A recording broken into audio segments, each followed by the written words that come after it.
നമസ്കാരം. അമിത വണ്ണവും വയറും കാരണം ബുദ്ധിമുട്ടുന്നവരാണോ? അങ്ങനെയാണെങ്കിൽ നിങ്ങൾക്കുള്ള വീഡിയോ ആണ് ഇന്നത്തേത്.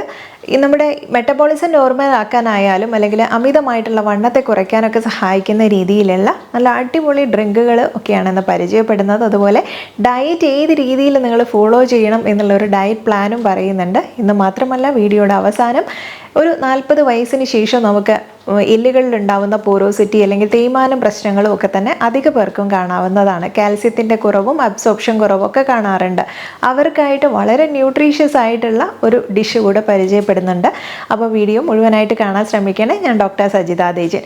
എപ്പോഴും തന്നെ ഇത്തരം അമിതവണ്ണവും വയറും ഒക്കെ വരുന്നതിൻ്റെ ഒരു പ്രധാന കാരണം മെറ്റബോളിസം ശരിയല്ലാത്ത രീതിയിലായതുകൊണ്ടാണ്. അപ്പോൾ എന്താണ് മെറ്റബോളിസം? നമ്മുടെ ശരീരത്തിൽ നമ്മൾ കഴിക്കുന്ന ആഹാരവും പാനീയവും ഒക്കെ തന്നെ ഊർജ്ജമാക്കി നമ്മുടെ ശരീരം മാറ്റുന്നുണ്ട്. ഈ ഊർജ്ജത്തിനെ തന്നെ മറ്റു പല പ്രവർത്തനങ്ങൾക്കായിട്ട് ഉപയോഗിക്കുന്നു. ഇത് പോഷകങ്ങളെ എടുത്തിട്ട് വേസ്റ്റ് പ്രൊഡക്ട്സിനെ പുറന്തള്ളുന്ന ഈ ഒരു നമ്മുടെ ശരീരം നടത്തുന്ന ഈ ഒരു പ്രക്രിയയുണ്ടല്ലോ, ഇതാണ് മെറ്റബോളിസം എന്നുള്ളത്. ഈ മെറ്റബോളിസത്തിനെ കൂട്ടാനായിട്ട് വളരെ സിമ്പിളായിട്ടുള്ള ട്രിക്സ് ഉണ്ട്. അപ്പോൾ നമുക്കിത് ഒരു ദിവസം തുടങ്ങുന്ന സമയത്ത് ശരീരത്തിന് ഇത്തരം മെറ്റബോളിസത്തിനെ കൂട്ടാനായിട്ടുള്ള ഒരു ഡ്രിങ്കാണ് പറയുന്നത്. അത് ഉണ്ടാക്കാൻ വളരെ എളുപ്പമുള്ള കാര്യങ്ങളാണ് ചേർത്തിരിക്കുന്നതും. കുറച്ചധികം പൊടി നന്നായിട്ട് ഡ്രൈ റോസ്റ്റ് ചെയ്ത് പൊടിച്ച് വയ്ക്കുക. എന്നിട്ട് ദിവസവും രാവിലെ ഒരു ഗ്ലാസ് ചൂടുവെള്ളത്തിൽ ഒരു 1/2 ടീസ്പൂൺ വീതം ഈ പൊടി എടുത്ത് തിളപ്പിച്ചിട്ട് അല്ലെങ്കിൽ ചൂടുള്ള വെള്ളത്തിൽ ഇട്ട് വെച്ച് കുറച്ച് കഴിഞ്ഞിട്ട് അത് കുടിക്കുകയും ആവാം. ഈ രീതിയിൽ ചെയ്യാം. എണീറ്റാൽ ഉടനെ 2 ഗ്ലാസ് ഇളം ചൂടുവെള്ളം കുടിക്കുന്നതാണ് ഏറ്റവും നല്ലൊരു ഓപ്ഷൻ. അതിനുശേഷം ഈ വെള്ളവും ആവാം. അപ്പോൾ ഇങ്ങനെയാണ് ഉണ്ടാക്കേണ്ടതെന്നും കൂടെ മനസ്സിലാക്കാം. മല്ലി, പെരുംജീരകം, അയമോദകം, ചുക്ക്, ഇത്രയും കാര്യങ്ങളെ ആവശ്യമുള്ളൂ. അപ്പോൾ ഇത് ഡ്രൈ റോസ്റ്റ് ചെയ്യാൻ കുറച്ചധികം നമുക്ക് എടുക്കാം. അതിലൊരു മല്ലി ഒരു 40 ഗ്രാം, പെരുംജീരകം ഒരു 35 ഗ്രാം, അയമോദകം 15 ഗ്രാം, ചുക്ക് ഒരു 10 ഗ്രാം, ഇങ്ങനെ മൊത്തത്തിലൊരു 100 ഗ്രാം എന്നുള്ള രീതിയിൽ എടുക്കാം. എന്നിട്ടിങ്ങനെ ഡ്രൈ റോസ്റ്റ് ചെയ്ത് പൊടിച്ച് വയ്ക്കുക. ഡ്രൈ റോസ്റ്റ് എന്ന് പറയുമ്പോൾ ഓയിൽ ഒഴിക്കാതെ വെറുതെ നമ്മളൊന്ന് ചെറിയ തീയിലിട്ട് റോസ്റ്റ് ചെയ്തെടുക്കുക. അതിനുശേഷം നന്നായിട്ട് പൊടിച്ച് നല്ല ടൈറ്റ് ആയിട്ടുള്ള ഒരു കണ്ടെയ്നറിൽ സൂക്ഷിക്കുക. പിന്നീട് ആവശ്യത്തിനനുസരിച്ച് എടുക്കാം. ഈ ഡ്രിങ്ക് വളരെ നല്ലതാണ്. ദഹനം ശരിയാക്കാനൊക്കെ എളുപ്പത്തിൽ സാധിക്കും. പിന്നെ ശരീരത്തിന് നല്ല ചൂട് കൂടുതലുള്ളവരാണ് ശ്രദ്ധിക്കുക. ഒരു പറഞ്ഞ എമൗണ്ടിൽ മാത്രമേ ഉപയോഗിക്കാവൂ, അമിതമായിട്ട് ഉപയോഗിക്കുക. ശരീരഭാരം കുറയ്ക്കാൻ ആഗ്രഹിക്കുന്നവരാണെങ്കിൽ നിങ്ങളുടെ രണ്ടാമത്തെ ഓപ്ഷൻ എന്നുള്ളത് കരിഞ്ജീരകമാണ്. ഇതിൽ കരിഞ്ജീരകത്തിൽ പല വിധത്തിലുള്ള ബയോ ആക്റ്റീവ് ഘടകങ്ങൾ അടങ്ങിയിട്ടുണ്ട്. പ്രത്യേകിച്ച് ആൻറ്റി ഓക്സിഡൻ്റ് ഒക്കെ ഉള്ളതിനാൽ തന്നെ നമ്മുടെ ആരോഗ്യത്തിന് നിരവധി ഗുണങ്ങൾ തരുന്നുണ്ട്. ഇത് വെള്ളം തിളപ്പിച്ച് കുടിക്കുന്നതിൽ നമുക്ക് വിശപ്പ് കുറയ്ക്കാൻ സാധിക്കും. അതുകൊണ്ട് തന്നെ നമ്മുടെ ശരീരത്തിൽ നിന്നും കലോറി കുറയ്ക്കാനും ഇത് വളരെ നല്ലതാണ്. അതുപോലെ തന്നെ നമ്മുടെ ശരീരത്തിൽ മെറ്റബോളിസം വർദ്ധിപ്പിക്കാൻ വളരെ നല്ലതാണ്. മെറ്റബോളിസം വർദ്ധിച്ചാൽ മാത്രമാണ് ശരീരത്തിൽ നിന്ന് കൊഴുപ്പ് കുറച്ച് ശരീരഭാരം കുറയ്ക്കാൻ നമുക്ക് സാധിക്കുകയുള്ളൂ. അതുപോലെ തന്നെ ശരീരഭാരം വർദ്ധിപ്പിക്കുന്ന മറ്റൊരു ഘടകമാണ് നമ്മുടെ രക്തത്തിലെ തന്നെ പഞ്ചസാരയുടെ അളവ്. ഇത് കുറയ്ക്കാൻ കരിഞ്ജീരകം വളരെ നല്ലതാണ്. അതുപോലെ ആൻറ്റി ഇൻഫ്ലമേറ്ററി ഘടകങ്ങൾ അടങ്ങിയിട്ടുള്ളത് കൊണ്ട് അമിതവണ്ണം വരാതിരിക്കാനും സഹായിക്കുന്നുണ്ട്. ഇനി ശരീരഭാരം കുറയ്ക്കുന്നതിനേക്കാൾ ഉപരി ഇതിന് നിരവധി ആരോഗ്യ ഗുണങ്ങളുണ്ട്. ശരീരത്തിലുണ്ടാകുന്ന വീക്കം കുറയ്ക്കുന്നു, ഓക്സിഡേറ്റീവ് സ്ട്രെസ് കുറയ്ക്കുന്നു, നമ്മുടെ രോഗപ്രതിരോധ ശേഷി വർദ്ധിപ്പിക്കാൻ ഒക്കെ നല്ലതാണ്. ശരീരത്തിലെ അണുക്കളിൽ നിന്ന് സംരക്ഷിക്കാനൊക്കെ സഹായിക്കുന്നുണ്ട്. രക്തത്തിലെ പഞ്ചസാരയുടെ അളവ് നിയന്ത്രിക്കുന്നുണ്ട്. ശരീരത്തിൽ ചീത്ത കൊളസ്ട്രോളിനെ കുറയ്ക്കാൻ സഹായിക്കുന്നതുകൊണ്ട് തന്നെ ഹൃദയ ആരോഗ്യത്തിന് വളരെ നല്ലതാണ്. ആസ്മ പോലുള്ള അസുഖങ്ങളുണ്ടെങ്കിൽ കുറയ്ക്കാനും ശ്വാസകോശത്തിൻ്റെ ആരോഗ്യം നിലനിർത്താനും വളരെ നല്ലതാണ്. ഇനി നമ്മുടെ ചർമ്മത്തിൻ്റെ ആരോഗ്യം നിലനിർത്താനും സഹായിക്കുന്നുണ്ടേ. ഇനി ഇതുപോലെ തന്നെ ഒരു മൂന്നാമത്തെ ഓപ്ഷനാണ് ബാർലി വെള്ളം എന്നുള്ളത്. കരിഞ്ജീരകം തയ്യാറാക്കാനായിട്ട് വളരെ എളുപ്പമാണ്. 1 ടീസ്പൂൺ കരിഞ്ജീരകം വെള്ളത്തിലിട്ട് രാത്രി മുഴുവനായിട്ട് വെച്ച് പിറ്റേ ദിവസം വെള്ളം കുടിക്കുകയോ അതല്ലെങ്കിൽ രാവിലെ തന്നെ വെള്ളത്തിലിട്ട് അടച്ചു വെച്ച് തിളപ്പിച്ചിട്ട് 1 ഗ്ലാസ് വെള്ളം കുടിക്കുകയോ ചെയ്യാവുന്നതാണ്. ഇനി ഇതുപോലെ തന്നെ മൂന്നാമത്തെ ഓപ്ഷൻ ഏതാണെന്നല്ലേ? എല്ലാവർക്കും പരിചിതമായിട്ടുള്ള ബാർലി വെള്ളമാണ്. ബാർലി വെള്ളം എന്നുള്ളത് ആയുർവേദത്തിൽ പുരാതന കാലം മുതൽക്ക് തന്നെ ഫോളോ ചെയ്തു വരുന്ന ഒരു രീതിയാണ്.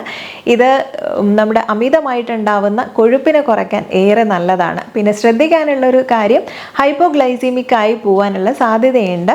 നിങ്ങൾ ഡയബറ്റിക് പേഷ്യൻ്റൊക്കെ ആണെങ്കിൽ അതിന് മെഡിസിൻ എടുക്കുന്നുണ്ട്, ഇൻസുലിൻ എടുക്കുന്നുണ്ട് എന്നൊക്കെ ഉണ്ടെങ്കിൽ അതിന് കൂടെ ഇതും കൂടി ആവുന്ന സമയത്ത് ഷുഗർ ലെവൽ വളരെയധികം താഴ്ന്നു പോകാനും ക്ഷീണം വരാനും ഒക്കെ സാധ്യതയുള്ളത് കൊണ്ട് രാത്രി സമയങ്ങളിലൊന്നും ഉപയോഗിക്കാതിരിക്കുക. അത് എപ്പോഴും ചെക്ക് ചെയ്ത് ഓക്കെയാണോ എന്നുള്ളത്, നിയന്ത്രിതമാണോ എന്നുള്ളതും കൂടെ ശ്രദ്ധിക്കേണ്ടത് ആവശ്യമാണ്. ആരോഗ്യം സ്വാഭാവിക രീതിയിൽ നിലനിർത്താൻ ആഗ്രഹിക്കുന്ന പലർക്കും ഒരു ഗ്ലാസ് ബാർലി വെള്ളം കുടിക്കുന്നത് നല്ലതാണ്. പുരാതന കാലം മുതൽ ബാർലി വെള്ളം ഒരു ചികിത്സാ പാനീയമായിട്ട് ഉപയോഗിക്കുന്നുണ്ട്. പല സാധാരണ രോഗങ്ങൾക്കും ഇത് വളരെ ഫലപ്രദമായിട്ടുള്ള ഒരു വീട്ടുവൈദ്യം തന്നെയാണ്. ഇന്ന് കൂടുതൽ ആളുകൾ സാധാരണ രോഗങ്ങൾക്ക് സ്വാഭാവിക പരിഹാരങ്ങൾ തേടുന്നൊരു കാലമാണ്. ആരോഗ്യം സ്വാഭാവിക രീതിയിൽ നിലനിർത്താൻ ആഗ്രഹിക്കുന്ന പലർക്കും ഈ ബാർലി വെള്ളം വളരെയധികം ഗുണം ചെയ്യും. മൂത്രനാളിയിൽ ഉണ്ടാവുന്ന അണുബാധയ്ക്ക് നല്ലൊരു മികച്ച പരിഹാരമാണ്. മൂത്രനാളി, വൃക്ക എന്നിവിടങ്ങളിലൊക്കെ ഉണ്ടാവുന്ന കല്ലുകൾക്കും അണുബാധയ്ക്കും ഒക്കെ നല്ലൊരു കാര്യമാണ് ബാർലി ഉപയോഗിക്കുന്നത്. ഇത് ഒരു സ്വാഭാവിക ഡയൂററ്റിക് കൂടിയാണ്. മാത്രമല്ല നമ്മുടെ മൊത്തത്തിലുള്ള ആരോഗ്യം നിലനിർത്താൻ നല്ലതാണ്. മന്ദഗതിയിലുള്ള മെറ്റബോളിസത്തെ ഉത്തേജിപ്പിച്ച് കൊഴുപ്പ് കത്തിക്കാൻ ബാർലി വെള്ളത്തിന് കഴിയും. നമ്മുടെ വിശപ്പിനെ അടിച്ചമർത്തുകയും അമിതമായി ഭക്ഷണം കഴിക്കുന്നത് തടയിടാനും സഹായിക്കും. ഹൃദയ ആരോഗ്യത്തിനും ഏറെ നല്ലതാണ്. ഫൈബറും ബീറ്റാ ഗ്ലൂക്കനുകളും ഒക്കെ അടങ്ങിയിട്ടുള്ളത് കൊണ്ട് തന്നെ പതിവായി കഴിക്കുന്നത് കൊളസ്ട്രോൾ, ട്രൈഗ്ലിസറൈഡ് അളവ് നിലനിർത്താനൊക്കെ സഹായിക്കുന്നുണ്ട്. തീർച്ചയായും ഹൃദയാരോഗ്യത്തിന് ഏറെ ഫ്രണ്ട്ലി ആയിട്ടുള്ള ഒന്നാണ്. ഇനി നമ്മുടെ രക്തത്തിലെ പഞ്ചസാരയുടെ അളവ് ആരോഗ്യകരമായി നിലനിർത്താൻ ബാർലി വെള്ളം കുടിക്കാൻ കേട്ടോ. ഇൻസുലിൻ പ്രതിരോധം മെച്ചപ്പെടുത്താൻ ബാർലി വെള്ളം ഫലപ്രദമാണ് എന്നുള്ളതാണ് പറയുന്നത്. ഇതിൻ്റെ ആൻറ്റി ഇൻഫ്ലമേറ്ററി ഗുണങ്ങൾ പ്രമേഹ രോഗികൾക്കും വളരെ നല്ലതാണ്. ടൈപ്പ് 2 പ്രമേഹത്തിനുള്ള സാധ്യത കുറയ്ക്കണമെങ്കിലും നമുക്ക് ഈ ഒരു ബാർലി വെള്ളം ഉപയോഗിക്കാം. ആയുർവേദം അനുസരിച്ച് ബാർലി വെള്ളം ഒരു ദഹനത്തിനുള്ള ടോണിക്കാണെന്ന് വേണം പറയാൻ. മലബന്ധം, വയറിളക്കം തുടങ്ങിയിട്ടുള്ള ദഹന സംബന്ധമായ പ്രശ്നങ്ങൾക്ക് ചികിത്സിക്കാൻ ആയുർവേദത്തിൽ വ്യാപകമായി ഉപയോഗിക്കുന്ന ഒന്നുകൂടിയാണ്. അണുബാധയ്ക്ക് ശരീരത്തിലെ ഇലക്ട്രോലൈറ്റ് സന്തുലിതാവസ്ഥ പുനഃസ്ഥാപിക്കാൻ ഈ വെള്ളം ഏറെ സഹായകരമാണ്. ഗ്യാസ്ട്രോ എൻട്രൈറ്റിസ്, ഹീറ്റ് സ്ട്രോക്കുകൾ എന്നിവയ്ക്കും ഫലപ്രദമായിട്ടുള്ള ഒരു ഡ്രിങ്കാണിത്. നാലാമത്തേത് മുതിരവെള്ളമാണ്. മുതിരയെക്കുറിച്ച് നമ്മൾ ഡീറ്റെയിൽ ആയിട്ടുള്ള വീഡിയോ ചെയ്തിട്ടുണ്ടെങ്കിലും ഒന്ന് മെൻഷൻ ചെയ്യാം. മുതിര ഡ്രൈ റോസ്റ്റ് ചെയ്ത് പൊടിച്ച് വെച്ച് കഴിഞ്ഞാൽ അതിട്ട് തിളപ്പിച്ചിട്ട് ഒരു ടീസ്പൂൺ ഇട്ട് തിളപ്പിച്ച് വെള്ളം ഇതുപോലെ തന്നെ വെറും വയറിൽ കുടിക്കുന്നത് അന്നത്തെ മെറ്റബോളിസത്തെ നല്ല രീതിയിൽ നടത്താൻ സഹായിക്കുന്ന കാര്യങ്ങളാണ്. ഇനി ഒരു 14 മണിക്കൂർ നമുക്ക് ദിവസം ഫാസ്റ്റിംഗ് ചെയ്യാൻ പറ്റിക്കഴിഞ്ഞാൽ അതാണ് ഏറ്റവും നല്ലൊരു ഡയറ്റ് പ്ലാൻ എന്ന് വേണം പറയാൻ. നമുക്ക് ഇഷ്ടമുള്ളതൊക്കെ കഴിക്കുകയും ചെയ്യാം, എന്നാൽ നല്ലൊരു ഫാസ്റ്റിംഗ് മെത്തേഡും ആവും ഇത്. അങ്ങനെയെങ്കിൽ വൈകുന്നേരം ഒരു 6:30 കഴിച്ചിട്ട് പിറ്റേ ദിവസം നമ്മൾ രാവിലെ കഴിക്കുന്നത് രാവിലെ ഒരു 8-8:30 ആവുമ്പോഴാണ്. ബാക്കിയുള്ള 10 മണിക്കൂർ നമുക്ക് ആഹാരം കഴിക്കുകയും ആവാം. ഇനി ആഹാരം കഴിക്കുമ്പോൾ കുറച്ച് കാര്യങ്ങൾ ശ്രദ്ധിക്കാനുണ്ട് കേട്ടോ. ഇതിൽ നമ്മൾ പലപ്പോഴും അറിയാതെ പോകുന്ന ഒരു കാര്യമാണ്, ശരീരത്തിന് വളരെ ദോഷകരമായിട്ട് അല്ലെങ്കിൽ നമുക്ക് ഒബേസിറ്റി വരുത്തുന്ന രീതിയിലുള്ള കാര്യങ്ങൾ എന്ന് പറയുന്നത് ചിക്കനും മീനും മുട്ടയൊന്നും കഴിക്കുന്നതിലൂടെ അല്ല വരുന്നത്. അത് പ്രത്യേകപരമായിട്ട് പറയുകയാണെങ്കിൽ കാർബോഹൈഡ്രേറ്റ് അടങ്ങിയ ഭക്ഷണം, അതിൽ അരിയും ഗോതമ്പും എല്ലാം ഉൾപ്പെടും. ഇനി മുഴുവനായിട്ടുള്ള ധാന്യങ്ങളല്ലാതെ നിങ്ങൾക്ക് ഉപയോഗിക്കാം, തവിട് കളയാത്ത ധാന്യങ്ങളൊക്കെ.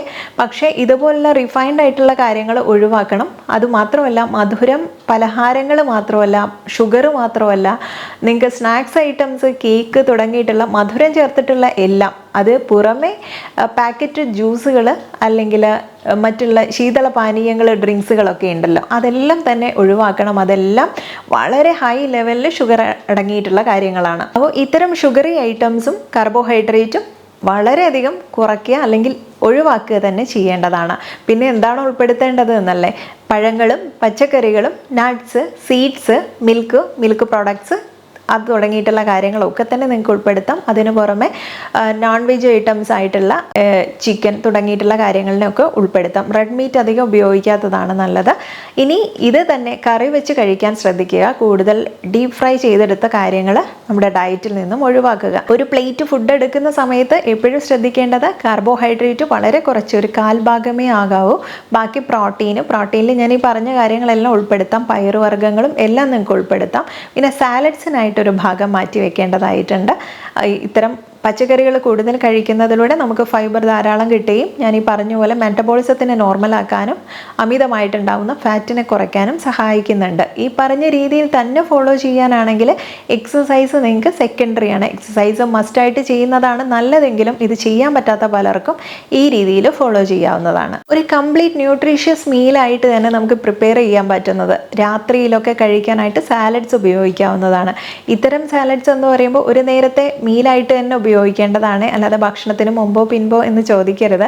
ഇത്തരം കാര്യങ്ങൾ ഉപയോഗിക്കാൻ ഒരുപാടേറെ ഡിഷസിനെ കുറിച്ച് നിങ്ങൾക്ക് തന്നെ അറിയാം. ഇനി അങ്ങനെ അറിയണമെന്ന് ആഗ്രഹിക്കുന്നവരാണെങ്കിൽ ഒരു വീഡിയോ ആയിട്ട് പിന്നീട് ചെയ്യാവുന്നതാണ്. ഇനി സാലഡ്സ് മാത്രമാണോ? അല്ല, വളരെ ഹെൽത്തി ആയിട്ട് നമുക്ക് സ്മൂത്തീസിനും പ്രിപ്പയർ ചെയ്യാൻ പറ്റും. കാർഡിയാക് എക്സസൈസുകൾ ഒട്ടും തന്നെ ചെയ്യാതിരിക്കുന്ന ആളുകൾ, ഫിസിക്കൽ മൂവ്മെന്റ്സ് ഇല്ലാത്തവർ, അതായത് ജോയിന്റിനൊന്നും കറക്റ്റായിട്ട് മൂവ്മെന്റ് ചെയ്യുന്നില്ല, ഇരുന്ന് വർക്ക് ചെയ്യുന്നവരാണ്, ഹോർമോൺ ഇഷ്യൂസ് നിങ്ങൾക്കുണ്ട്, അതായത് തൈറോയിഡ്, PCOD തുടങ്ങിയിട്ടുള്ള പ്രശ്നങ്ങളുണ്ട്, അമിതമായിട്ട് ശരീരത്തിൽ സ്ത്രീകൾക്കാണെങ്കിൽ രോമ വളർച്ച, താടിയിലൊക്കെ തന്നെ അധികം രോമം വളരുന്നു എന്നുള്ള ബുദ്ധിമുട്ടുകളൊക്കെ ഉണ്ടെങ്കിലും, അമിതമായിട്ട് വണ്ണം വരുന്നു എന്നൊക്കെ ഉണ്ടെങ്കിൽ കറക്റ്റായിട്ടുള്ള ഒരു മെഡിക്കൽ ഫോളോ അപ്പ് തന്നെ ചെയ്യണം.